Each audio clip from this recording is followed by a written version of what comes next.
I'm going to be using Corel Painter 2015 and Photoshop today.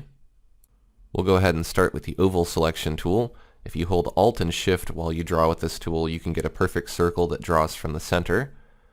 And then you can go ahead and drag it to try to center it as best you can. Choose Select, Convert to Shape to convert it to a vector shape. And then if you click to the right of the layer in the Layers palette, you can get the shape properties. Turn off the stroke and add a fill. Next we'll create a new layer below that, and we'll go ahead and call that Space. This will be a dark background, so we'll choose black, and then we'll choose the fill command to go ahead and fill that background very quickly with that color. And then we'll select both the sphere and the space background with Shift, and then we'll center them horizontally and vertically. Now I'm going to create some new layers just for each overlapping component of the moon. I have the texture, craters, spots, highlights, and shadows. I'm going to change the composite methods appropriately for those, so anything that's dark will be multiply, and anything light will be screen. I'm going to use the airbrush to go ahead and shade within that shadow area. And then we'll add light on the opposite side, so we'll have the light coming from the right in this piece.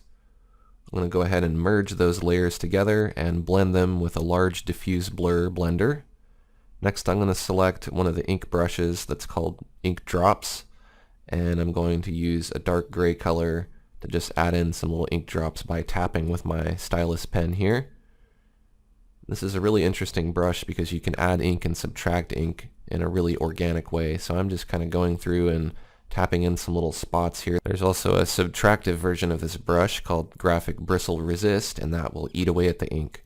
So it gives you some really nice crater and different texture results for your moon. Next I'm going to go ahead and merge those spot layers together now, and then I'm going to choose Select Layer Content to create a selection and then create a new layer. And then I will use the Noisy Flow Map watercolor brush under the Real Watercolors category. And I'm going to choose a paper texture that is called Bumpy Elephant Skin. And then I'm going to go ahead and just basically use a big brush to paint over that whole selection area. And then now we can delete that extra layer that's between the watercolor and the spots. And we can go ahead and return to the watercolor layer and reduce the opacity of it a little. Next we'll need to right click on the layer and convert it to a default layer. And then we can continue adding more layers of watercolor to build up the texture here on the moon.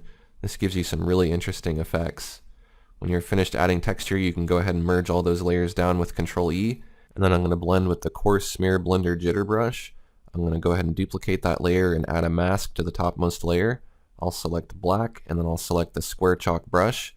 And when you paint with black on a mask, you conceal that area of that layer. So duplicating this layer made it darker, and masking removes some of that darkness in that area where we're painting with black on the mask. You can try out other papers too. The Polypay Wool Inverted works really well to add kind of a distant mountainous terrain texture. So I'm going to add a little bit of that. You can go ahead and adjust the opacity of that layer to get a more subtle blend. And then go ahead and save a copy of your artwork, and then merge those two spot layers together with Control E. But if you want to make sure that you don't paint outside your surface shape, you can go ahead and choose Select Layer Content to put a selection around it, and then hide that selection with Control Shift H, and then anything that you paint on new layers will stay within that circular shape. So for instance, I'm adding layers of texture with the sponge, and that's keeping it right inside of that circular shape. I'm going to add some craters with the digital airbrush. I'm adding separate layers for the light and the dark colors. That just gives me a little more flexibility and allows me to blend a little bit better. I'm going to use one of the particle brushes that I created called Hair Thick to go ahead and draw in some white craters. This is where craters impacted and maybe scattered some lighter dust around. I'm going to add some texture with an image hose brush I created called Wrinkle, and this works really well to add a variety of different sized fractal wrinkle textures. So I'm going to paint that over the whole layer, and then I might even change the composite method to something like Overlay to make it blend a little better, and then add a few more layers of that texture and reduce the opacity of them as well. I'm going to choose the Relief Blobs Image Hose brush, and I'm going to add some of that on a new layer. I'm going to change the composite method to Multiply to make some little craters. I'll add another layer with the composite method set to Screen and add some little white bumps with that same brush. Next I'm going to add a lighten layer and use the airbrush to go ahead and lighten the moon and maybe remove some of that light on the dark side. Next I'm going to add some details on a new layer with the Detail Oils brush. These are going to be little bumps and rocks and craters and things, just little fine small details with a little sharp brush. You want there to be a balance of big broad shapes and fine little sharp shapes. I'm going to add more texture with the square chalk brush as I did before and maybe mask it a little bit. I'm going to go ahead and save a copy of the artwork, and then let's get a selection from the surface layer again, and then we'll go ahead and merge all of these moon layers except for the space background. And then once those layers are merged, we should still have a selection. We can invert that selection, and then we can go ahead and go to the moon layer and hit delete or clear that. That way it'll clear anything that was in the background that was overpainted. Next, I'm going to save as a PSD and open this in Photoshop so that we can go ahead and bulge the center of this to make it look a little more three-dimensional. So what I'm going to do is I'm going to go ahead and use the pinch effect, which is up in the effects menu under distort and pinch. And pinch will basically just kind of inflate this like a balloon. Now you have to go the opposite direction with the pinch, so you have to take it into the negative, and that will do the opposite of pinch, which is bulging or bloating. You can also choose the effect for liquefy bloat. That also works really well if you use the bloat brush with a really large brush. You can kind of change it up a little bit more. Let's go ahead and save this again and jump back over to Painter again. It's nice that this PSD format is cross-compatible between the two programs. So let's go ahead and make a selection from that moon layer and create a new layer, and let's make it a multiply composite method, and let's start adding some color glazing. I'll add a little light orange cream color with the airbrush and a little bit of a light blue, and that gives it a little bit of flavor. And of course we can play with the opacity of that to make it more subtle. I'm going to add a screen layer, and I'm going to just kind of highlight some of the lighter areas a little bit to make it look a little more dusty. And let's add some more fine little details like little craters near the edges. You want to try to keep these kind of smaller and flatter than all the craters that are in the center. That'll make them look like they're curving around the corner there. That's really essential to helping this look three-dimensional instead of flat. Let's go ahead and merge those layers down, and let's create a selection from that layer and create a new layer, and let's add a little bit of darkness using the multiply composite method. We can use the airbrush and the chalk and the sponge and all kinds of different brushes to add more darkness. I'm going to add some light spots with the liquid ink brush that we used earlier with the little droplets. We'll go ahead and reduce the opacity of those so they blend in a little bit better. Add some more texture. You can see that this is a back and forth process of adding texture and blending and adding little fine details and blending more and adding more texture. There really isn't any particular order you have to do this in. You just kind of build it up until you're happy with the way it looks. I'm going to enhance a few areas here and there, like the little crater that's on the bottom right corner.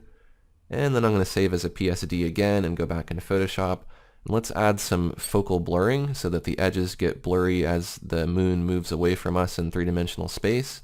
So I'm going to use the iris blur that's available in the blur gallery and basically just have it blur the edges progressively as the moon curves away. I'm going to choose high quality so that it looks a little bit better. And then we'll go ahead and enhance the contrast of this layer a little bit by duplicating the layer. You can right click on it and choose duplicate layer, and let's choose the adjustment for shadow and highlights, and we'll just kind of play with the shadows just a little bit to balance them out, but we don't want to make them too bright. Mainly we just want to play with the mid-tone contrast here and enhance it a little bit. I think that looks pretty good. You can also play with the opacity of that layer if you want to adjust it and fine-tune it a little bit. Let's just go ahead and merge those layers. I think that looks good.